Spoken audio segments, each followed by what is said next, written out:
Abra comigo a sua Bíblia, no Evangelho segundo escreveu João, capítulo 5, do versículo 1 ao versículo 9.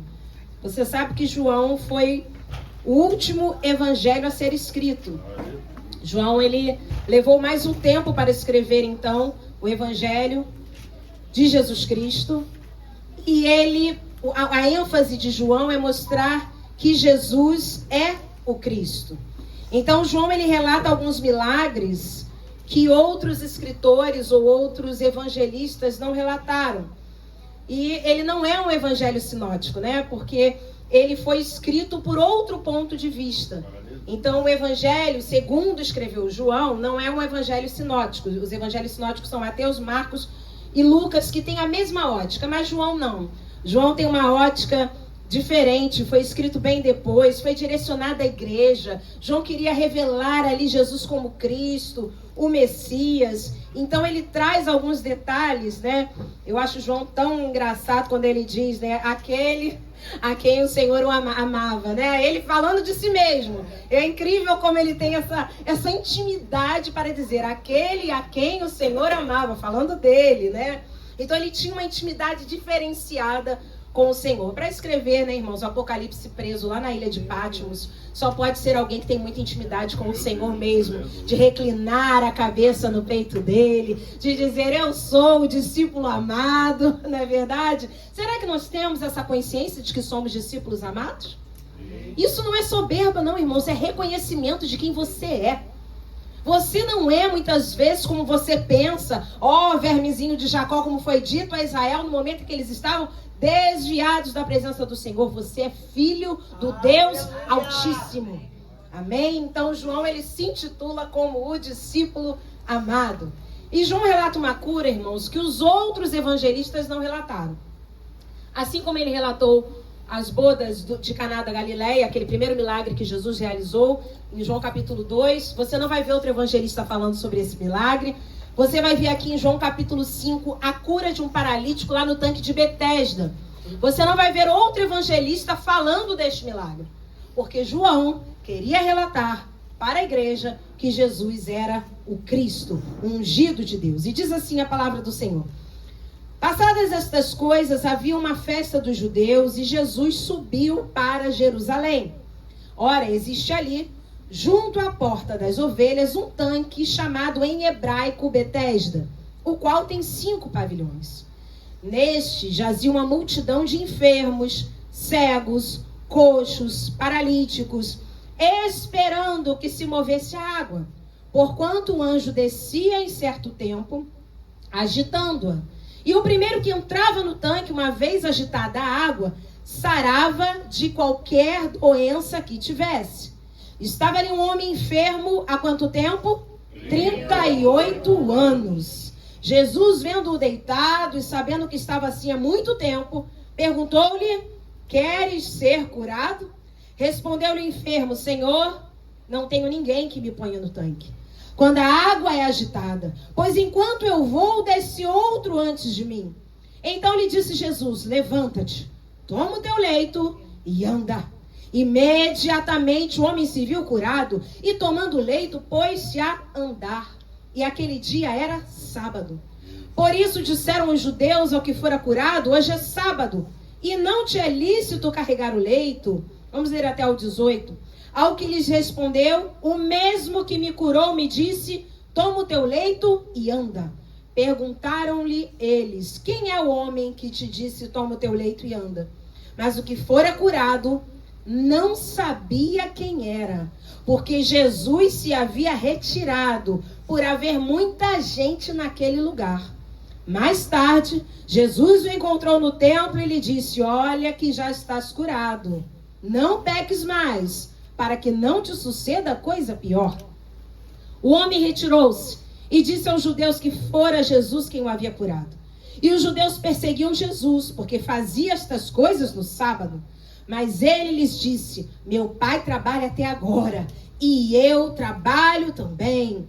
Por isso, pois, os judeus ainda mais procuravam matá-lo, porque não somente violava o sábado, mas também dizia que Deus era seu próprio pai, fazendo-se igual a Deus. Vamos orar. Senhor Jesus, Louvamos o teu nome nesta noite mais uma vez e pedimos que tu venhas falando conosco através da tua santa, bendita, gloriosa, poderosa e eficaz palavra. Ó Deus, abra os céus sobre este lugar, renova a nossa fé, aumenta a nossa fé nesta noite, para que possamos experimentar milagres como esse, Senhor, e milagres ainda maiores, Pai. Que tu venhas operando nesta noite em nosso meio, em nome de Jesus.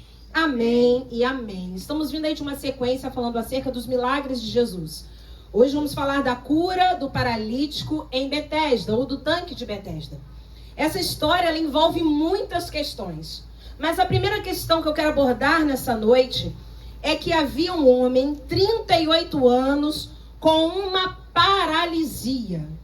Ele não nasceu paralítico. A Bíblia diz que ele estava enfermo há 38 anos. Então não sabemos se esse homem tinha 40, 50, 60 anos. O que nós sabemos é que ele tinha de paralisia, de enfermidade, 38 anos. Ele não nasceu paralítico, mas se tornou paralítico. E todos nós temos paralisias adquiridas ao longo das nossas vidas. Irmãos, o único que não muda é Deus. Nós mudamos. As situações mudam. Relacionamentos mudam. Empregos mudam. Família muda. Mas o nosso Deus é imutável. Amém, Senhor. Eu sei que ao longo do tempo, no caso deste homem, eram 38 anos com uma paralisia. E ao longo do tempo nós vamos adquirindo paralisias sim em nossas vidas. E são situações, preste atenção, que não dependem de nós. A paralisia daquele homem não dependia dele. Não era algo que ele pudesse fazer para então ficar curado ou voltar a andar. E quantas paralisias tem na tua vida que não dependem de você?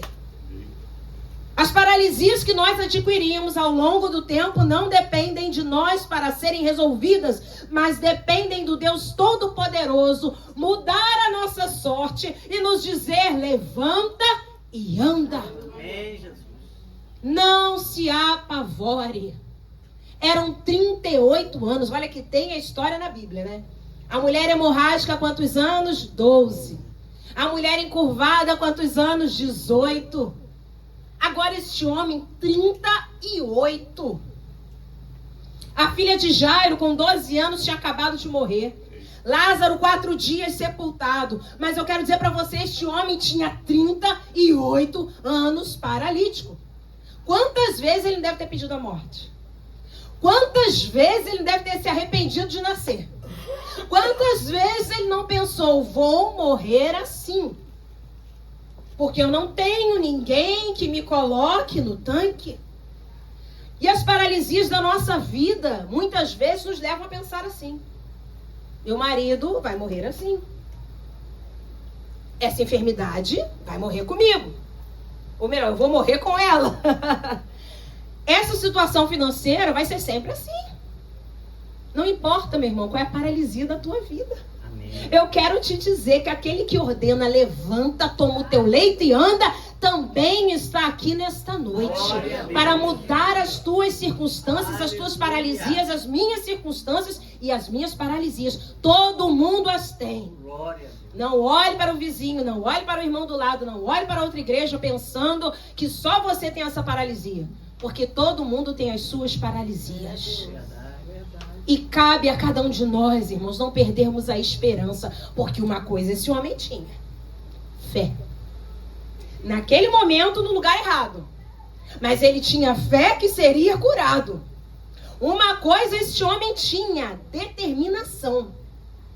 Será que você ficaria morando no tanque de Betesda, esperando alguém te colocar no tanque, onde a água era agitada? E segundo a tradição, quando a Bíblia fala, lá no versículo 4, em certo tempo, é 1 ano, a cada 1 ano, a água era agitada. E o suposto anjo descia, então, e aquele que entrasse na água enquanto ela era agitada, o primeiro a descer era curado. Ou seja, se a água foi agitada hoje, pode esperar para o dia próximo, 9 de março. Só daqui a um ano. Eu quero dizer para você que o nosso Deus está aqui nessa noite, agitando as águas para nós mergulharmos. E Ele vai estar amanhã na tua vida, na tua casa, no teu trabalho. E depois de amanhã também, e na terça-feira, e na quarta e na quinta. Você não precisa esperar o tempo de alguém vir agitar a água para você experimentar o sobrenatural. Ele está aqui, Ele ainda faz e Ele vai fazer, aleluia. Irmãos, esse homem tinha também muitas virtudes. Ele não desistiu. Apesar da paralisia que ele tinha, ele não desistiu. Analisando os versículos 1 e 2, a Bíblia diz assim: passadas estas coisas, havia uma festa dos judeus e Jesus subiu para Jerusalém.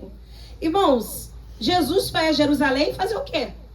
Fala comigo, foi para uma festa. Fala mais alto. Jesus frequentava festas. Eu acho engraçado que a internet está aí para as pessoas falarem o que querem. É tanta festa, é festa do dia da mulher, é festa do dia da criança, é festa dos pastores, é festa... Meu irmão, quem instituiu as festas não fui eu, não foi pastor Luiz, nem pastor João, nem o diácono Roberto, foi o próprio Deus. Deus mandou o povo de Israel festejar porque tinham saído do Egito. E o que veio então? A Páscoa. Amém. Vocês vão continuar celebrando e festejando. Então Jesus veio para Jerusalém porque ele ia para uma festa. Afinal, lembra que ele, lá em Caná ele também foi para uma festa de casamento? Hoje a gente está numa época, irmãos, que as pessoas são antissociais, porque ser social ou sociável dá trabalho. Não importa o que a gente fala, importa o que o outro escuta. Se cumprimenta, a gente é risonho demais, quer aparecer. Se não cumprimenta, a gente é fechado demais, está sempre com a cara feia. Estamos numa época onde o isolamento social, que veio pós-pandemia, fez com que as pessoas se relacionassem mais pela internet. Sabe por quê? Eu respondo quando dá, eu ouço quando quero. Então, não tem essa troca. Não tem essa troca. Irmãos, a Bíblia fala que o que afia o ferro é o outro ferro. Assim como o ferro com o ferro se afia, o diácono Alan até falou isso na última aula, de quarta-feira. O homem é o seu amigo.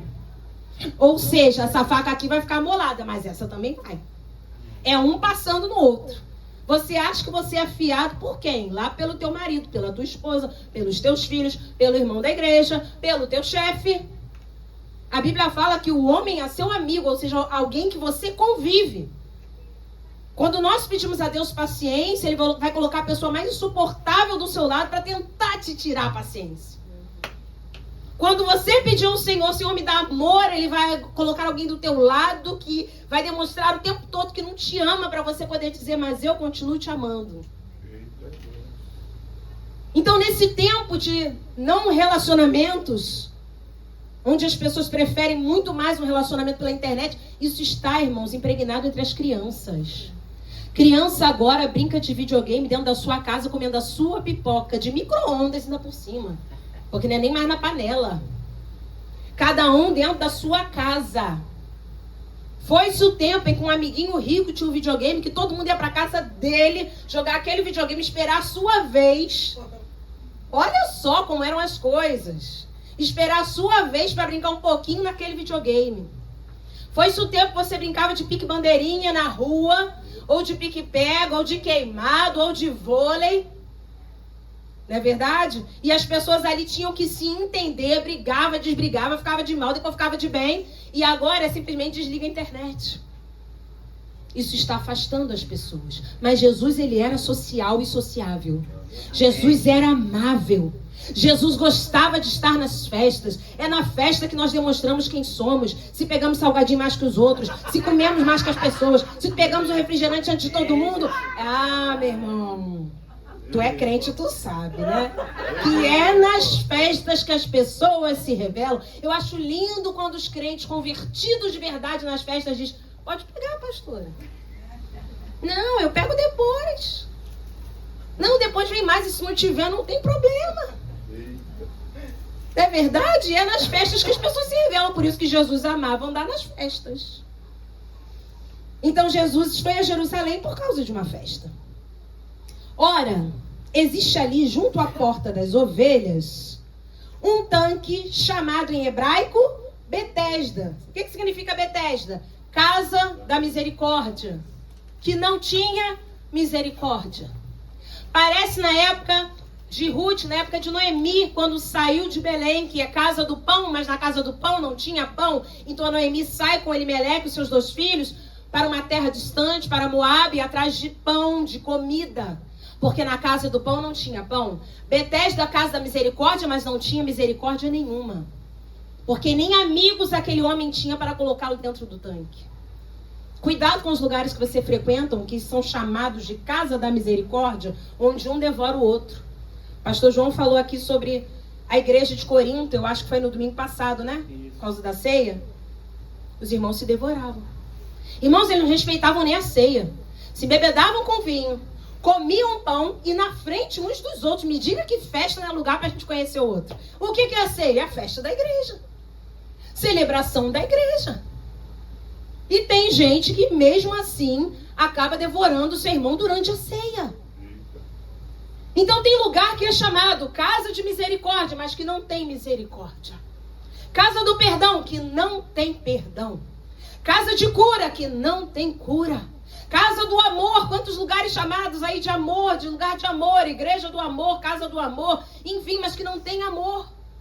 A igreja precisa ser reconhecida pelas suas atitudes. Amém. Não é pela placa não, irmãos. Verdade. Se a Adam tem uma placa de a igreja que acolhe em amor, precisamos acolher em amor. Até os mais difíceis. Até aqueles que não se comportam em festas. Até aqueles que têm dificuldade de relacionamento. É porque assim nós seremos afiados. É verdade. Não é fácil, irmãos, mas é possível. Jesus nos ensinou isso. Amém, Senhor. Então, no tanque de Betesda, ou ali na casa da misericórdia, não tinha misericórdia nenhuma. Então, existia junto à porta das ovelhas um tanque chamado em hebraico Betesda, o qual tem 5 pavilhões. Essa porta das ovelhas, ela dava de fundos para o templo. Então, pensa no templo. Nos fundos do templo, havia este lugar chamado de porta das ovelhas. E era por onde as ovelhas passavam para serem sacrificadas durante a Páscoa. Por isso que o nome deste lugar era Porta das Ovelhas. No período da Páscoa, as ovelhas passavam por ali para serem sacrificadas. A tradição também diz que possivelmente no tanque de Betesda elas eram lavadas antes de irem para a Porta das Ovelhas. A tradição diz.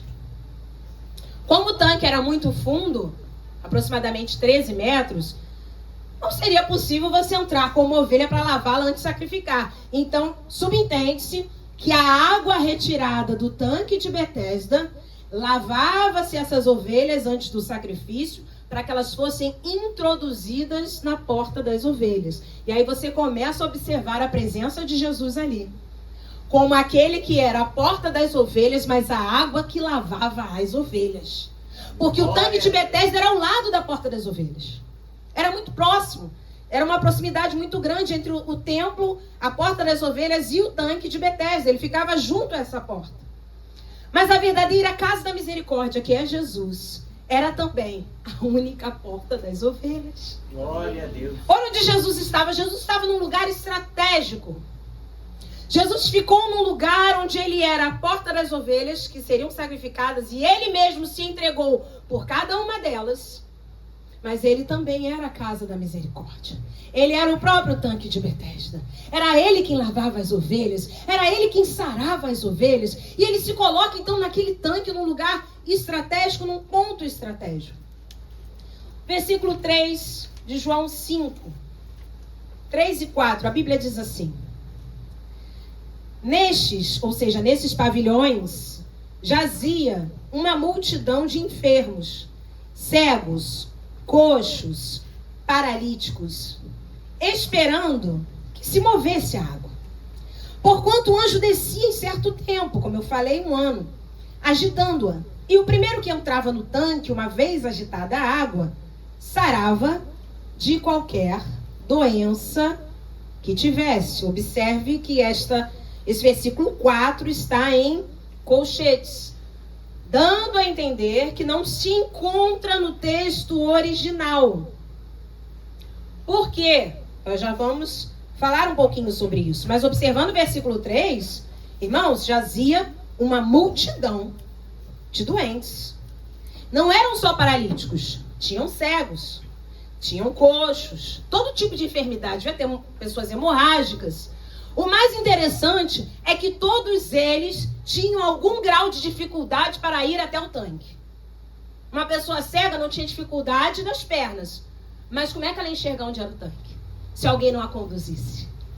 Não é verdade? Uma pessoa surda enxergava e andava. Porém, se antes viesse um barulho para mostrar que aquele anjo estava ali para agitar as águas, ela perderia o momento. Cada um tinha suas dificuldades para chegar até esse tanque. E eu quero dizer para vocês, igreja, nessa noite, que nós temos as nossas dificuldades para recebermos os milagres. Temos, porque nós temos deficiências humanas. Às vezes a nossa fé está lá em cima, às vezes a nossa fé está lá embaixo. Às vezes você pensa, eu tenho certeza que em breve eu estou vivendo um milagre. Mas às vezes você pensa, meu Deus, eu acho que isso não é para mim. São as nossas deficiências nos limitando a chegar no tanque. São as nossas deficiências dizendo, você não tem ninguém para te colocar no tanque. Mas eu quero te dizer que Jesus não precisa de ninguém para fazer milagres. Geralmente, os nossos milagres passam por pessoas, mas Jesus não precisa de pessoas para fazer milagres. Eu vou repetir, geralmente os nossos milagres passam por pessoas. Deus pode usar um médico, Deus pode usar um advogado, Deus pode usar um pastor, Deus pode usar um engenheiro, mas eu quero te dizer que Ele não precisa de pessoas para fazer milagre. É verdade. Ele não precisa. Aleluia. Uma multidão de enfermos moravam naquele lugar, esperando um anjo mover as águas e alguém que os ajudasse a ir até as águas. Irmãos, que lugar era o tanque de Betesda? Volto a dizer, de misericórdia não tinha nada. É como você sair daqui hoje e visitar um hospital. Um lugar onde a esperança muitas vezes está indo, a morte está chegando. E poucos são visitados. Era um lugar injusto, não era? Pensa nisso. Era um lugar de injustiça. Porque quem chegava primeiro nas águas não era quem tinha mais fé. Era quem tinha mais amigos. Quem tinha menos dificuldade de locomoção.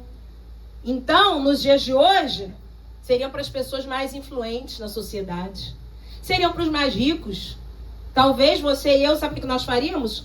Contrataríamos uma pessoa para ficar ali 24 horas do nosso lado, coladinho na boca do tanque. Uma cuidadora que pudesse nos colocar dentro da água quando o anjo viesse e agitasse a água. Mas nós não precisamos disso. Aquele que nos guarda não dorme. Aquele que nos cura não precisa de anjo, de água, de pavilhão, de pessoas e de amigos.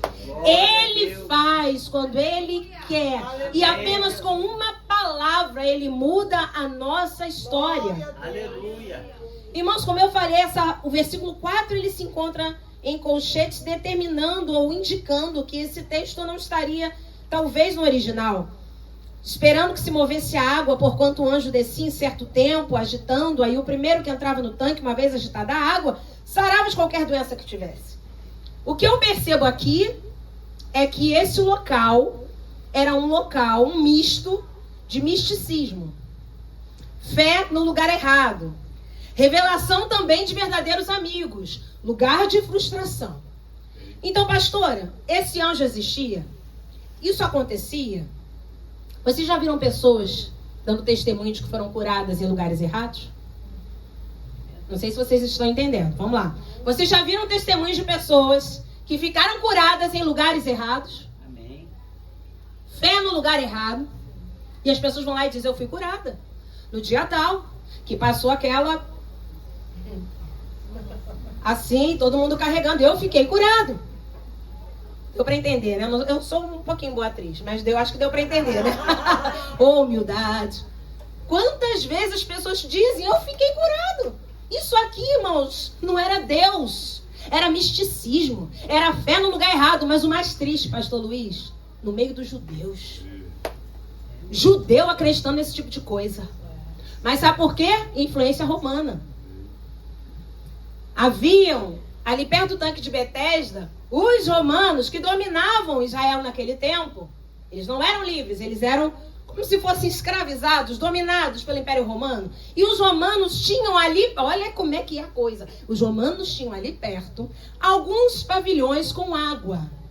E o Deus que eles acreditavam que era o Deus da cura, ele descia naqueles tanques para curar os romanos. E os romanos eram pagãos. Eles acreditavam em vários deuses, múltiplos deuses. Então eles tinham um Deus para cura, um Deus para tosse. Eles tinham um Deus para espirro. Eles tinham um Deus para quem quebrava o pé. Eles tinham um Deus que melhorava casamento. Eles tinham um Deus para filho. Eles tinham um Deus para tudo. Para plantação, para o amor. Eles tinham um Deus para cada coisa.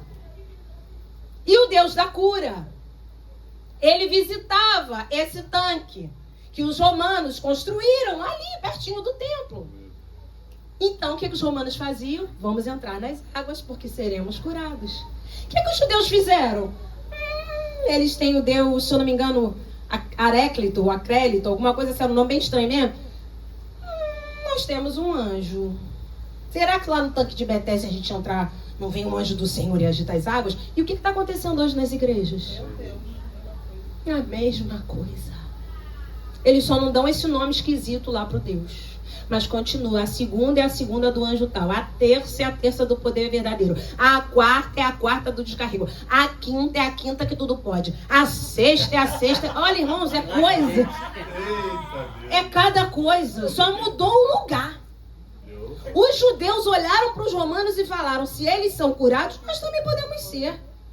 Deus pode enviar um anjo para agitar as águas. Como eles não queriam botar o nome de um Deus, eles botaram um anjo. Quantas igrejas, irmãos, colocam o anjo no lugar errado? Acreditam que anjo cura. Quero dizer para vocês que anjo não cura. Acreditam que anjo liberta. Anjo não liberta. Anjos são ministros de Deus. É o Senhor quem dá ordem aos seus anjos a nosso respeito. Lembra de Sodoma e Gomorra?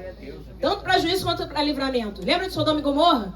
Deus mandou um anjo naquele lugar para destruir aquele lugar. Mas você lembra quando Pedro foi livre da prisão? Deus mandou um anjo para abrir a porta da prisão. Não foi Pedro que ficou, anjo, vem aqui agora. Anjo chaveiro, eu te invoco. Vem aqui agora e abre esta cela. Eu te ordeno. Irmãos, a coisa está muito séria. Pedro não invocou anjo nenhum, que dirá um anjo chaveiro. A Bíblia diz que o anjo entrou, nenhum guarda viu. O anjo entrou, passou pelas escoltas, abriu a cela sem chave nenhuma, porque ele estava debaixo da ordem. O mesmo que falou, levanta e anda, falou para o anjo, vai lá e abre a porta. Aleluia. Ah, meu Deus do céu, e ele vai lá e abre a porta e fala para Pedro, meu Deus, esse anjo ainda era design de moda. Você coloca a sua roupa, você coloca o seu sapato, calça essas sandálias, você se veste, homem, não vai sair daqui não. Irmãos, porque se sou eu, você, tu tá preocupado em botar roupa, sapato, se embelezar para sair da prisão, mas com Deus as coisas são perfeitas. Amém. Você não sai daqui dessa prisão envergonhado, você sai daqui vestido, você sai daqui calçado, você sai daqui com o teu cinto, você sai daqui com a tua capa, não vai ficar nada na prisão. Aleluia. Assim como o povo de Israel saiu do Egito levando tudo e muito mais, presentes que eles ganhavam dos egípcios. Eu quero te dizer que você vai sair do tanque de Betesda completamente curado. Não vai ficar nada de fora. Aleluia. Aleluia. Então a gente entende que o tanque de Betesda era um lugar errado. Fé no lugar errado. Por mais que a Bíblia diga que em certo tempo vinha o anjo, por estar em colchetes, eu volto a lembrar os irmãos que não se encontram então no texto original. É um acréscimo. É um entendimento do que eles tinham na época. E aí vem o versículo 5.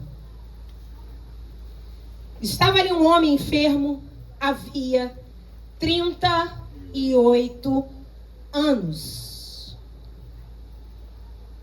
Este homem esperava o anjo. Este homem esperava as águas se moverem. Esse homem tinha fé no lugar errado. Não tenha medo de sair dos lugares que Deus já mandou você sair. Não tenha medo, não. Imagina esse homem, eu tô há 38 anos aqui. Eu não vou sair daqui se não for através do anjo. Meu irmão, acho bom você mudar de ótica. Eu não vou sair daqui porque Deus vai ter que se revelar a mim. Tu tá vendo que a coisa tá pegando fogo naquele lugar. Frustração. Um devorando o outro. Gente te traindo.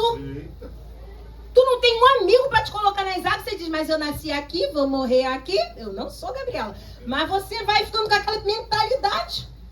Não, eu sou daqui. Eu não posso fazer isso. Eu aprendi que isso aqui é o certo. Eu aprendi a guardar o sábado nessa igreja. Mas eu aprendi que aqui a gente tem que botar o véu na cabeça para orar. Meu irmão, se esse lugar não é casa de misericórdia, sai, escapa pela tua vida. Esse homem só saiu do tanque de Betesda porque se encontrou com Jesus. Glória a Deus. Tem muito lugar que se diz casa de misericórdia, mas Jesus não está lá, não. Já saiu, talvez nunca tenha entrado. Mas a gente se apega. Não, a gente tem mais temor do homem do que a Deus. Não vou fazer isso com o meu líder. Não vou fazer isso, é traição. Eu não vou abandonar, irmãos, traição. Traição, acho que você não sabe o que é traição. Acho que você não sabe o que é trair alguém. Trair alguém é quando você promete ser fiel e leal àquela pessoa até a morte e não ocasionar nada a ela que venha prejudicá-la. Mas o que eu estou falando é para você escapar pela tua vida, pela tua casa, pela tua família, pela tua salvação. Quem vai te levar para o céu não é o pastor João, não é a pastora Fernanda, não é o pastor Luiz, não é o seu líder. Quem vai te levar para o céu é Jesus. Amém. O teu casamento é com Jesus, não é com a igreja, não é com o pastor. O dia que a irmã Rosa se mudou para Barra, né? Ela veio aqui, ela se despediu, ela falou que ia se congregar em outro lugar, porque aqui ficava longe para ela. E nós a abençoamos, porque a irmã Rosa não é ovelha nossa, não está debaixo da nossa cobertura espiritual, como dizem por aí, não. A cobertura espiritual que ela está é debaixo do Senhor, a cobertura do Senhor. É outro misticismo. Vocês estão debaixo da minha cobertura espiritual. Que pastor é esse que tem essa autoridade? Porque eu não conheço. Isso não é bíblico. Vocês não estão debaixo da cobertura espiritual de pastor nenhum. Vocês estão debaixo da cobertura espiritual do Senhor. Porque até os pastores são ovelhas do Senhor. O que os pastores fazem, segundo Lucas 15?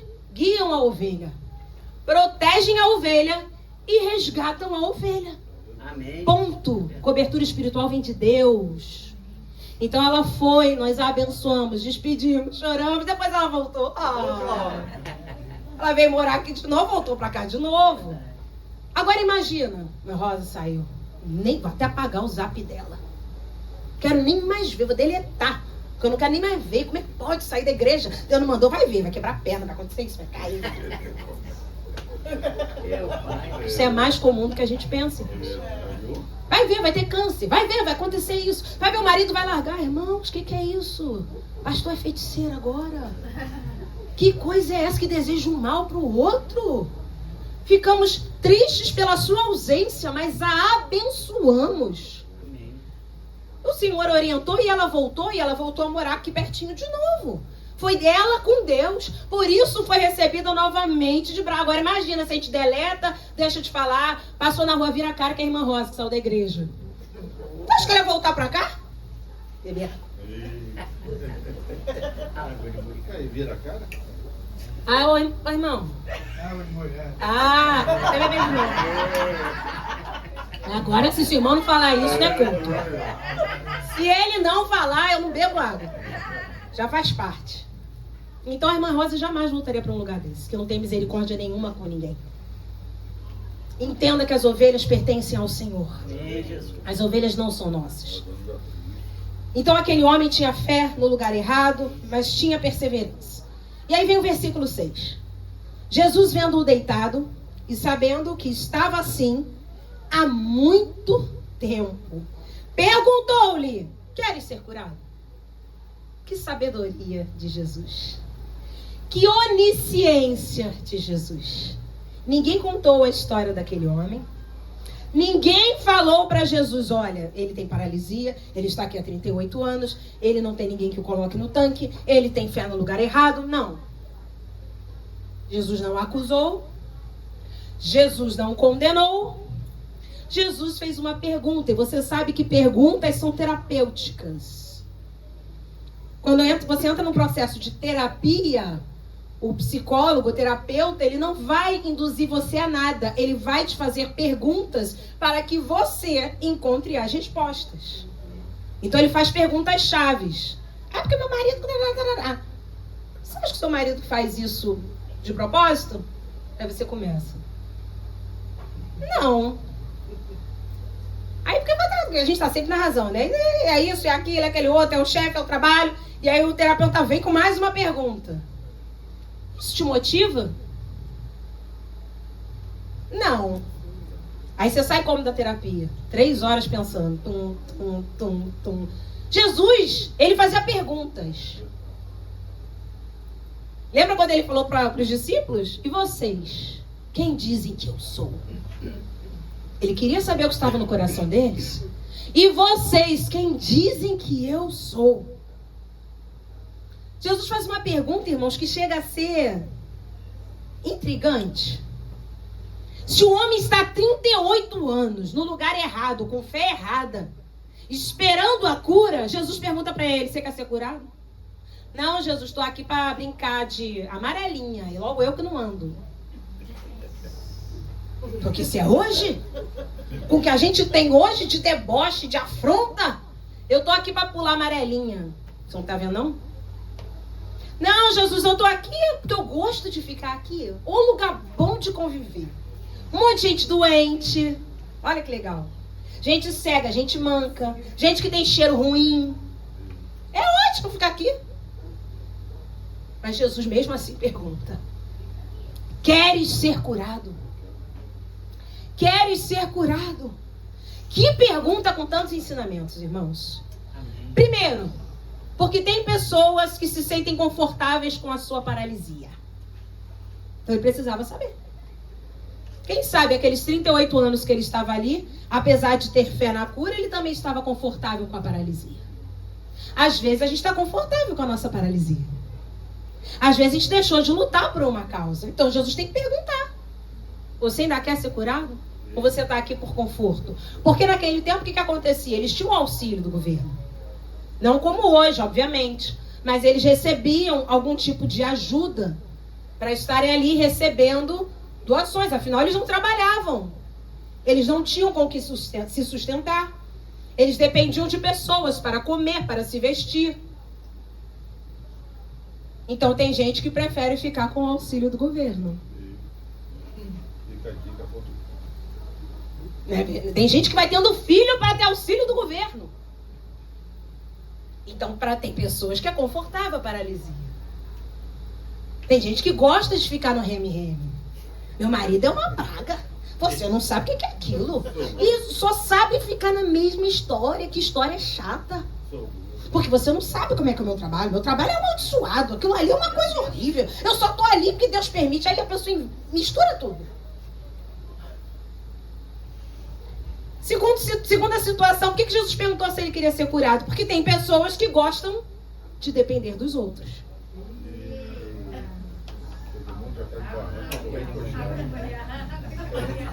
Nem deu tempo, né, irmão? Nem quis falar nada. Quero que o mundo é pé de barranco para correr encostado. Tem gente que gosta de depender. Eu ficar vendendo bala no sinal é ruim. Aqui eu fico, me leva pra lá. Me leva pra cá. Ei, tá na hora do pão, não? E o anjo vai descer. Não tem problema, dá minha comida, tô com fome. Não quer nem mais saber se vai vir antes, se não vai. Ele tá ali confortável, porque é bom depender dos outros. Tem gente que gosta. Eu não suporto. Mas às vezes eu sei que é necessário e Deus nos ensina. Mas depender, tem gente que gosta, irmão, de depender.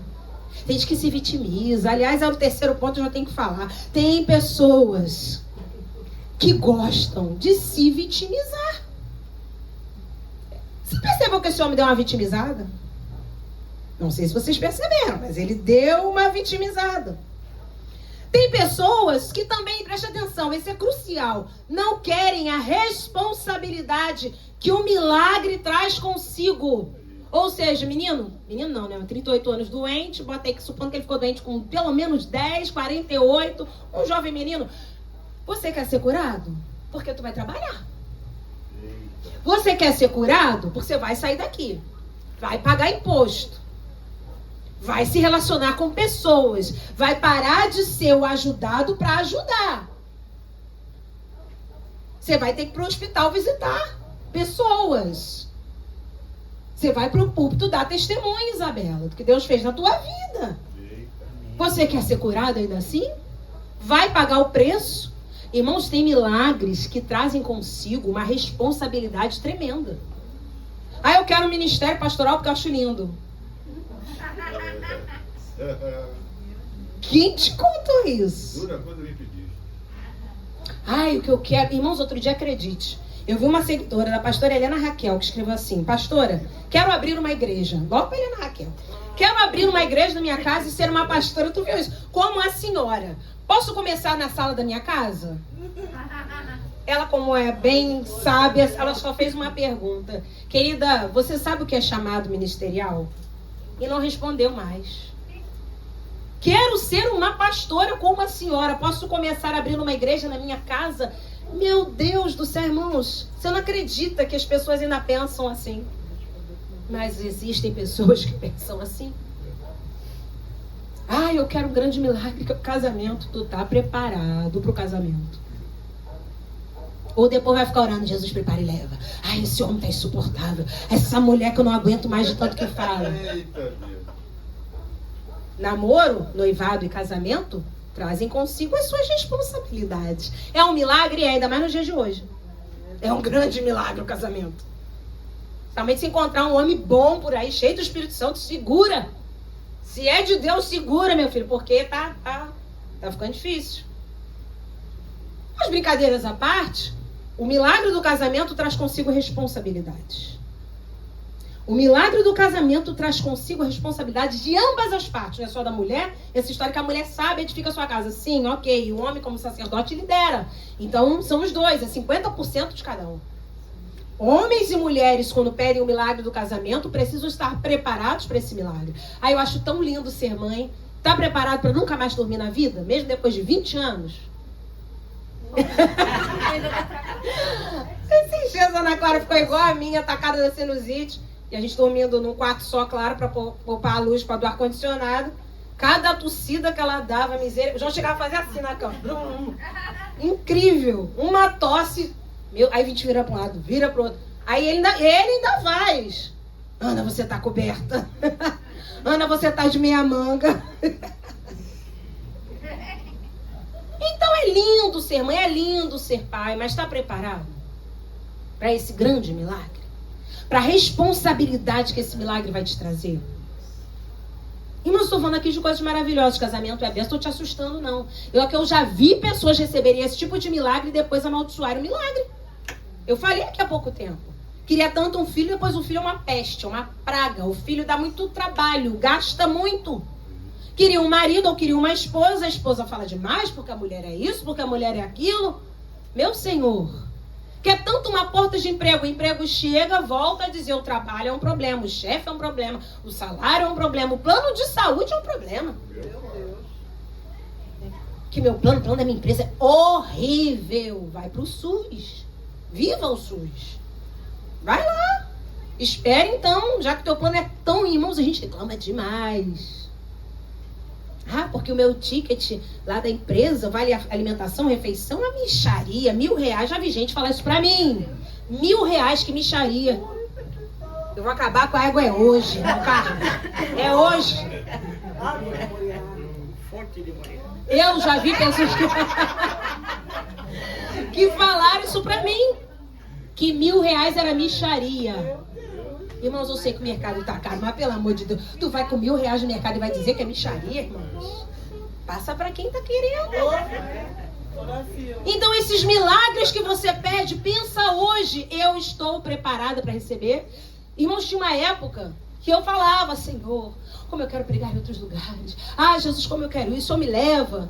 E eu vi que eu não estava preparada se eu me ouvisse naquele tempo.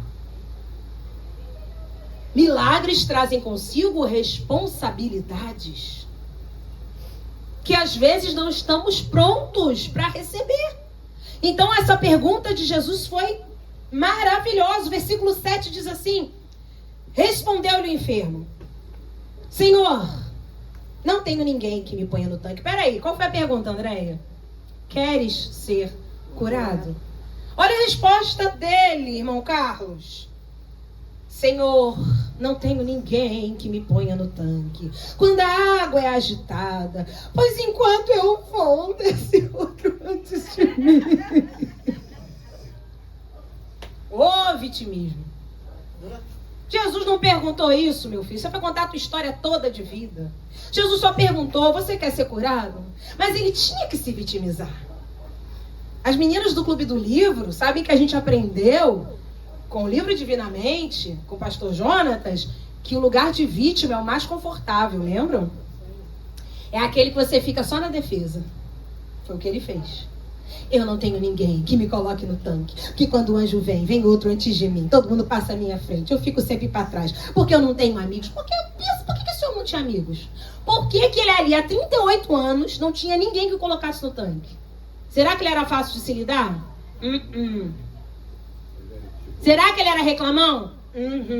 Ô, não me pega assim não. Ô, peraí, tá machucando. Gente, ajudar a gente é chato. É só misericórdia divina. Peraí, olha aí o que você tá fazendo. Que tem gente que tá sendo ajudada e tá reclamando. Olha aí, essa minha perna não pode mexer assim não, você não tá vendo? Aquele vai passar mal. Mas é verdade. Irmãos, estou falando de coisa do dia a dia. Tem gente que está sendo ajudado, mas está reclamando. Por que o paralítico que desceu pelo telhado tinha 4 amigos que carregaram a sua maca, abriram o telhado, desceram com o homem? E esse aqui não tinha um para colocar no tanque de Betesda? Por que aquela viúva do profeta, quando precisou de vasilhas vazias, o profeta Eliseu falou para ela: vai pedir aos seus vizinhos? E ela não tinha problema com o vizinho. Então ela pôde bater na porta de um: Dona Maria, me preste 2 vasilhas. Seu Carlos pode me emprestar 10. Oi, Dona Suzana, pode me emprestar 5. Porque ela tinha boa convivência com as pessoas. Para de arrumar quizumba no seu condomínio, irmão. Para de arrumar problema na sua rua. Para de não cumprimentar o porteiro. Só passa lá de cara feia. Depois: chegou alguma encomenda pra mim? Se chegar, ele vai dizer não. Aleluia. Que tem gente que só é simpático quando precisa. Dá bom dia, dá boa tarde. Se puder, dá um bolinho. Chegou um bolinho da igreja, mas vai lá, dá um bolinho. A gente nunca sabe quando vai precisar das pessoas. Não é possível que esse homem, 38 anos morando ali, não tinha amigos. Boa coisa ele não era. Era uma pessoa difícil. Era uma pessoa reclamona. Era uma pessoa que, mesmo sendo ajudada, ela murmurava. Você vê que Jesus faz uma pergunta, o homem só se vitimiza. Por que a fé desse homem, outra pergunta, estava nas pessoas e não em Deus? Ainda que fosse o suposto anjo de Deus, ele reclama que não tinha ninguém para colocar no tanque. E ele diz que antes dele descer, outras pessoas vão. Ele sempre perde a vez, porque não tem ninguém para colocá-lo no tanque. Porque a fé dele estava nas pessoas. Eu ainda não estou curado, porque eu estou esperando uma consulta com aquele médico. Eu estou esperando uma consulta com aquele... Ele é expert em coluna. Meu irmão, a sua fé não pode estar no homem. Deus pode usar um médico. Deus pode usar um especialista. Mas Deus não precisa de nenhum deles para fazer um milagre. Amém. E graças a Deus por isso. Glória a Deus. A fé desse homem estava só nas pessoas. Não estava em Deus. Por que tanto vitimismo, igreja? Por que a gente tem se vitimizado tanto nesses últimos dias? Às vezes eu brinco, parece que a gente está na disputa de luta. Você conta uma luta, outro quer contar uma maior, para dizer que tá pior que você. Eu tô assim há um mês. Eu tô atacada da sinusite, já tem quase uns 10 dias. Aí sempre vai ver alguém: minha filha, eu tô assim há um mês, isso não melhora não. Meu marido falou, fez agora. Pior o meu. Você quer saber o que o meu fez? Irmão, você não tá em disputa de luta não. Tomara que você fique bem, em nome de Jesus, que você conte testemunho. Não se vitimiza, não fica colocando o que você já fez. Você sabe quando você conta, eu já lavei a máquina. Eu já lavei 15 máquinas de roupa hoje. Tava querendo trabalhar? Vai na casa dos irmãos, estou precisando então, porque eu não estou em disputa com ninguém, vocês estão? Eu não. Também não estou passando a vez. Assim também. Não é? Eu fiz hoje não sei quantos quilos de comida. Eu não estou falando de pessoas que, quando a gente está compartilhando ali o que fez no dia a dia, mas tem pessoas que têm essa gana. Elas mal chegam na conversa, elas já chegam falando do que elas fizeram. É porque são pessoas que querem reconhecimento. E todas as vezes que você esperar reconhecimento do homem, você vai se frustrar. Versículo 8. Ah, meu irmão. Então lhe disse Jesus: eu entendo o seu vitimismo. Não, Andréia. Então disse Jesus: que pessoas traidoras, hein? Então disse Jesus: esses amigos te esqueceram? Como fizeram isso com você? Que maldosos! Jesus não entrou no jogo de lamúrias dele. Irmão, Jesus não entra no nosso joguinho. Para de fazer oração de joguinho com Deus.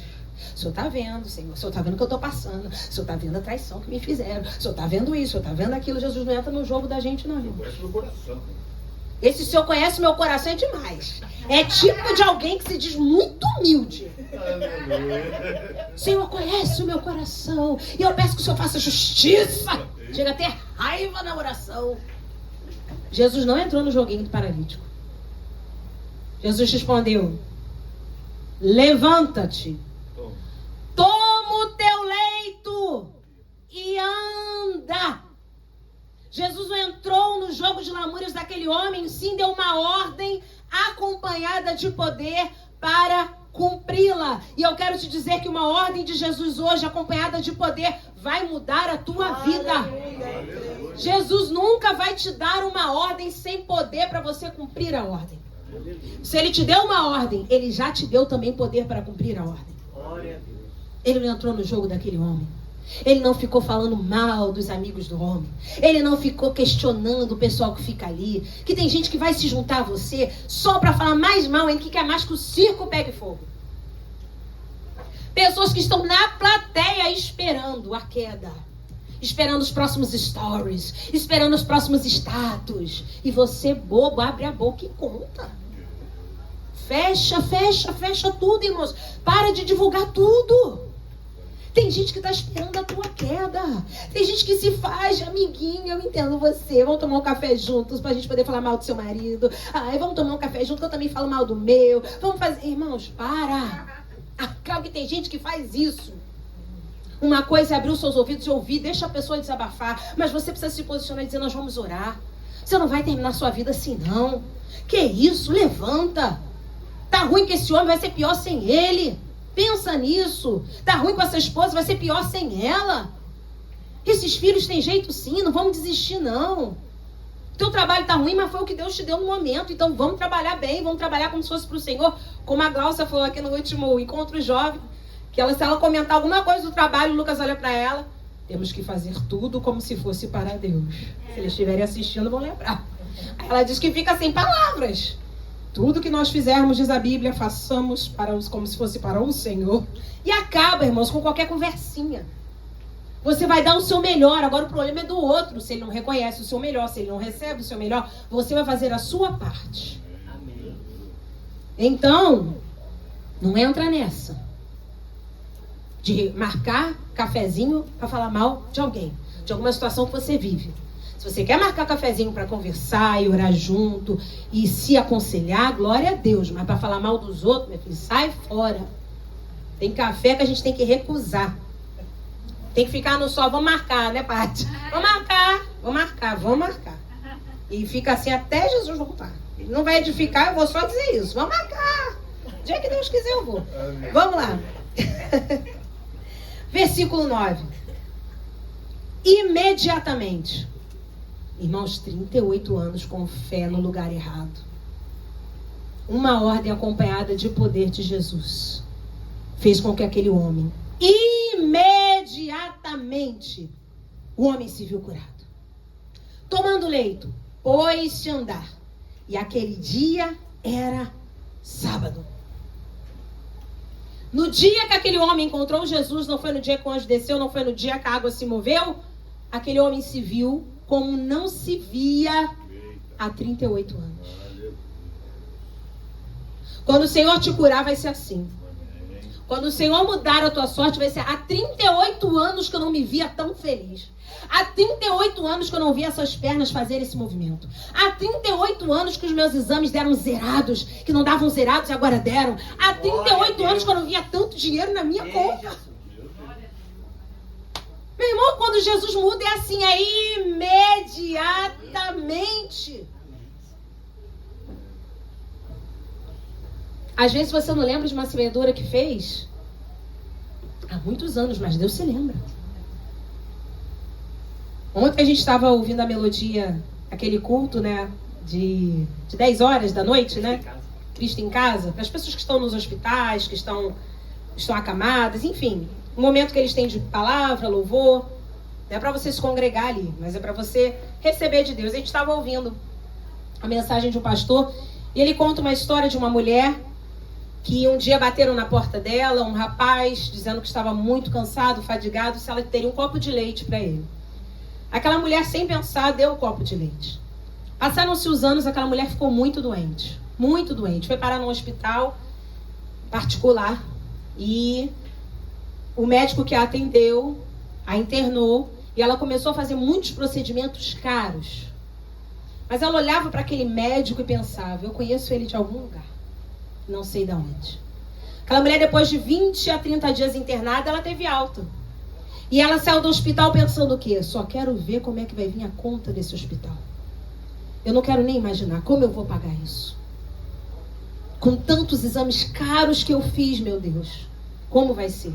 E quando chega a fatura do hospital, a fatura veio escrito que a dívida dela estava paga. Paga, sabe como?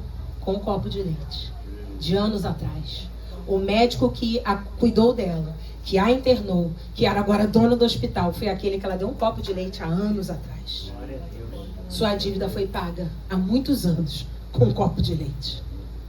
Você pode ter semeado, Simone, muitos anos na vida de alguém. E esqueceu. Mas a semente germinou. Vai crescer. Vai dar fruto. E uma hora o fruto cai na sua cabeça, que nem caiu o maracujá aqui em casa ontem. O João tá a semana toda. Ô, Nanda, esse maracujá tá enorme, a gente não viu o maracujá caindo. O João tá caindo na casa do vizinho, não? Não, eu não deixo ir pra lá, não. Eu tô sempre cuidando dele aqui. Não é possível, já vi flor e não vejo maracujá. Aí ele vem falando isso comigo. Quando ontem, aquela consagração poderosa que tivemos aqui, vem as meninas com maracujá. Tia Nanda, olha o que eu achei no seu quintal. Eu falei, como vocês acharam um negócio que a gente tá procurando há tanto tempo e não acha? Caiu no dia da consagração, maracujazão, irmãos, desse tamanho. E quando nasceu o Moriá, tem um grande mistério aí. Os maracujás começaram a cair. Eu lembro que os irmãos levavam maracujá para casa. De tanto maracujá que dava. Quando a igreja nasceu. Agora, depois de quase 5 anos, com um novo pé de maracujá, ele está dando frutos. A gente semeia, rega, vê crescer. E às vezes não vê o fruto, mas uma hora ele cai na tua cabeça. Uma hora uma criança pega e te mostra o fruto, irmão Carlos. Uma hora, irmã Valdete, alguém vai chegar e falar aqui o fruto, ó. Você não tinha visto, não? Já tá até aqui, toma. É seu. Foi o que as meninas fizeram. Pense que o que você semeia, você vai colher. Não esqueça disso. Glória a Deus. O que você não via há tanto tempo, agora você vai ver. Aquele homem se viu curado. Se veja curado hoje, igreja. Amém, Senhor. Nesse momento, aproveite que a tua fé está sendo ativada. Feche os seus olhos e comece a se ver curado. A conta que está zerada, ela agora com vários dígitos positivos. Aleluia. Comece a ver aquele marido transformado. Isso é fé. Se veja curado. Aquele homem se viu curado. E tome o teu leito. A fé te leva a uma nova atitude. Antes, quem carregava o homem? O leito. Não era uma cama como você pensa hoje, não era um tipo de esteira rústica, que eles chamavam de leito. Então, uma pessoa paralítica, ela era carregada, na verdade, com essa esteirinha. Agora, a esteira que carregava aquele homem será carregada por ele. Só que tinha um porém. Sábado não era dia de carregar nada. Os legalistas continuavam observando o sábado, que funcionou no tempo de Moisés, no tempo do povo de Israel, no tempo da lei, mas Jesus aboliu isso, e naquele tempo não se deveria carregar nada no sábado, nenhum tipo de peso. Mas o mesmo Jesus que falou, levanta-te, foi o Jesus que falou, pode carregar o teu leito. Glória a Deus. E anda. Você e eu precisamos, irmãos, a ter novas atitudes. Ah, mas hoje não é dia. Ana Clara, eu falo a pastora Ana Clara, ó. Ana Clara falou aqui ontem. A gente quer coisas novas sem fazer coisas novas. Irmãos, temos que inovar. Tem um grupo de irmãs aí que, glória a Deus, está orando na madrugada. Alcançar essa graça. Então lá, ainda me manda mensagem 3:30 da manhã. Tudo bem que só vejo quando eu acordo, né? Mas tá lá, 3:30. Tem uma irmã que tá com as irmãs dela de sangue orando, com mais uma irmã da igreja. Deus colocou esse propósito no coração delas. Vão ver coisas novas. Amém. Ah, eu nunca fui de orar meio-dia. Lembra da minha oração de Daniel? Eu e o pastor João fazemos até hoje. 3 vezes ao dia. No dia que eu li que Daniel orava 3 vezes ao dia, eu falei, eu vou passar a orar. E o horário mais difícil é o da tarde. De manhã é fácil, de noite é fácil. Mas à tarde, irmãos... Que isso, meu Deus! Ele também achou a hora da tarde mais difícil. É sim, seu Google. É sim, fala pro seu Google que é. Barriga cheia. Dá aquela moleza. E você precisa botar o joelho no chão. Aí o João é muito engraçado. Tem dia que ele fala assim, Senhor, olha o que o João faz. Ainda fala alto. Senhor, o Senhor me perdoa se eu orar deitado? Não, meu filho, eu morri na cruz. E ele faz isso, irmão, falando alto. Ele fala, não, meu filho. Ainda mais o dia que ele às vezes cortou grama, fez, aconteceu, pinta essa igreja quase toda semana, a gente tá aqui. Não, meu filho, eu morri na cruz por você. Ele, sim, Senhor, eu vou me ajoelhar. Irmãos, é uma cena que eu vou filmar pra mostrar pra vocês. Porque o horário difícil é esse da tarde. Mas nós temos feito isso e temos visto diferença. Culto doméstico, irmãos. Como os irmãos sabem da nossa história, a gente todo dia veio de um lugar que tinha culto para quase todos os dias. Nós estávamos quase todos os dias, não tinha culto doméstico. Viemos para Moriá. Deus fez nascer Moriá. O culto doméstico brotou no nosso lar às sextas-feiras. Ontem eu falei para a Isabela e para o João que até cantina a gente faz. E eles perguntam na sexta-feira, o que vai ser? Fizeram empadão? Vocês vão fazer empadão, né? Eita, fizeram? Eu quero ver. Vai ter empadão lá hoje? Eu faço cantina. Eles perguntam, o que vai ser a cantina hoje? Pior que às vezes eu esqueço, acho que é da igreja. Eu falo, já postei, sacolé, nhoque. Não, é daqui de casa. Eu falo, ah, meu Deus, eu inventei um negócio que eu falo, a gente pede um milagre, a gente tem responsabilidade. Aí, Ana, faz aquela torta portuguesa maravilhosa que você faz, mãe, faz hoje pra gente. Aí o João, não, você podia fazer aquele macarrão com molho branco. Aí eu ainda fico nisso, porque um quer uma coisa, outro quer outra. Eu vou pra cozinha e saio a cantina do nosso culto de sexta. Agora, Deus nos deu a direção de estudarmos o livro de Atos. Então, uma semana o João prega Atos, por exemplo, Atos 1, a outra Ana Clara Atos 2, eu Atos 3. Essa semana foi Atos 9, né? Que a gente já está em Atos 9, foi o João que pregou. E a gente está estudando o livro juntos. A Ana Clara usa outra versão, NVT. Claro que vocês têm que usar a nossa versão. Irmãos, pelo amor de Deus. Estou louvando a Deus que a menina está quase 20 anos dentro de casa fazendo culto. Eu vou ficar implicando com versão de Bíblia. Deixa de ser chato. Fala baixo para ninguém ouvir aqui. Para de implicância. Tem gente que fica num negócio que tem que ficar todo mundo assim. Olha, reverência, meu Deus do céu, isso é legalismo. Não te é lícito carregar o leito no sábado. Você não está vendo o milagre que Jesus está fazendo dentro da sua casa, dentro da sua família. Aí eu faço questão de envolver, Ana, como é que está na sua versão? Para a gente entender melhor. Aí ela vai e diz, a versão dela é uma versão mais esclarecida. Por exemplo, ao invés de falar Sinédrio, a versão dela já diz o Alto Tribunal dos Judeus. Facilita. E a gente se soma ali. Então, a gente precisa fazer coisas novas para vermos coisas novas. E desde que a gente começou esse culto doméstico, o pastor Luiz também já fazia há muito tempo, né? Dele às terças-feiras. Irmãos, a nossa vida mudou. Por quê, pastora? Porque a gente está orando mais, buscando mais, tirando... Sexta-feira está todo mundo fazendo o quê, geralmente? Né? Aquele... Happy hour. Eu ia falar happy day. Happy hour. A gente está buscando a Deus junto em casa. são coisas diferentes. A Laine Fernanda também tem. Eu acho o máximo quando ela compartilha comigo. Imagina o culto dos dois. Deve ser o máximo. Eu queria um dia estar lá para ver esse culto. Tem cantinho? Eu quero ver se tem cantina. Eles fazem, né? Cada um tem escala de cozinha. Como a Alain cozinha também. Eles fazem uma escala. Tem culto, um prega pro outro. Eles oram. A Ariane começou a fazer também com as crianças, com o Paulo. Irmãos, é intimidade. Você quer ter o maior nível de intimidade com uma pessoa, é orar junto com ela. É ler a Bíblia junto com ela. É pregar para ela. Meu Deus, faça coisas novas como aquele homem fez. Toma o teu leito. A fé te leva a uma nova atitude. Agora tem um detalhe. Nós já estamos encerrando.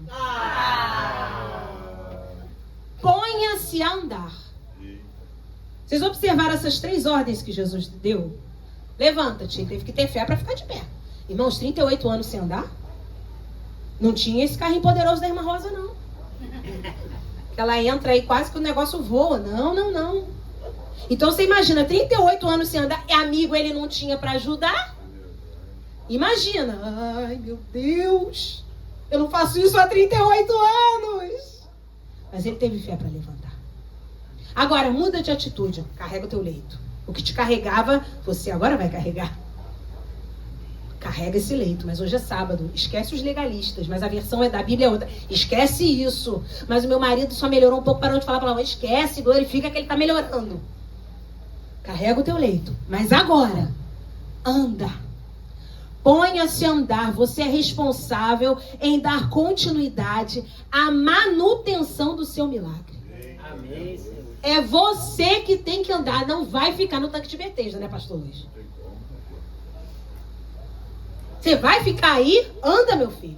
Tanto é que depois Jesus encontrou ele onde? No templo. Não dá para ficar parado. Você vai continuar no tanque de Betesda. Jesus te tirou daí, curou você. Você pegou o leito. Você vai ficar no tanque de Betesda? Não, ponha-se a andar. Lembra da filha de Jairo? Depois que ela ressuscitou, dei de comer a menina. A manutenção do milagre é com a gente. Quem tem que dar de comer a menina são os pais. Quem tem que andar é aquele que um dia foi paralítico. Amém. Temos que sair do lugar do comodismo. Porque os legalistas, irmãos, versículos 10 e 11, por isso disseram os judeus ao que fora curado, hoje é sábado e não te é lícito carregar o leito. Ao que lhes respondeu, o mesmo que me curou me disse, toma o teu leito e anda. Irmãos, legalista não está nem aí para milagre. Meu Deus, eu achei que esses homens... Ele continua se manifestando entre nós. Tem gente que você pensa assim, quando vê um homem de 38 anos doente andar, vai se prostrar diante do Senhor, vai chorar. Não. Você carregando o leito dia de sábado não pode não, hein? Ninguém perguntou como você ficou curado. Só perguntaram quando ele falou. Irmãos, aquele homem também, ele era... Por aí você via que ele tinha um temperamento, né? O mesmo que me curou mandou carregar o meu leito. Só faltou fazer igual Chaves. Ararara. Tá pensando o quê? Foi ele que me mandou levantar e me mandou carregar o leito. Aí eles quiseram saber quem foi. Que autoridade ele tem. E Jesus está aqui nessa noite. Dizendo para você e para mim. Eu mandei você levantar, levanta. Eu mandei você pegar esse leito, mudar de atitude, fazer coisas novas, faça. E agora ponha-se a andar. Dê a manutenção correta para esse milagre. Cuide desse milagre. Amém? Vamos ficar de pé.